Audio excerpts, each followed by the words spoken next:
కొంతమందికి చెట్టుకి ఉన్న కాయ ఎంత దూరం నుంచైనా బాగా కనిపెట్టేస్తారు, అది ఏ కలర్ లో ఉన్నా కానీ. బట్ నాకైతే ఆ చెట్టు కింద ఒక 10 నిమిషాల నుంచి చూసినా కానీ ఒక్క కాయ కూడా దొరకదండి. ఎందుకో తెలియదు కానీ నాకు కొయ్యటానికి అలవాటు లేకేమో. బట్ నేను కంటిన్యూషన్ గా 10 days నుంచి ఈ గార్డెన్ కి వస్తున్నాను వెళ్తున్నాను కానీ జాంకాయల మీద ఎక్కువ కాన్సన్ట్రేషన్ పెట్టట్లేదు. పండిపోయి కింద రాలిపోయి మాత్రమే నేను తీసుకెళ్తున్నాను, ఎప్పుడన్నా 1-2 తప్పితే.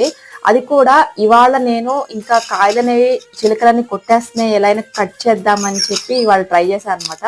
అవి కూడా పచ్చికాయలు మాత్రమే పోసానండి, ఎక్కువగా దొరకలేదు. అండ్ ఇంకా నాకే విసుగు పుట్టి అప్పటికే 1 hour అయిపోయిందని చెప్పి వెళ్ళిపోయాను. అండ్ ఇంకా మొక్కలకి కూడా నిలిపోయాలి కదా, చాలా టైం పట్టేసింది. సో తర్వాత నేను వెళ్ళబోతున్నప్పుడు నేను వచ్చే దారిలోనే ఇది ఎన్ని రోజుల నుంచి ఉందో జస్ట్ పట్టుకుంటేనే వచ్చేసింది, బాగా పండిపోయిన కాయి. నాకు ఇంతవరకు కనిపించలేదండి. బట్ ఇంత కష్టపడి కోసినా నేను కోసింది 4-5 కాయలు మాత్రమే. మీకు కూడా ఇలానే జరుగుతుందా? కింద కామెంట్స్ లో చెప్పండి. బాయ్.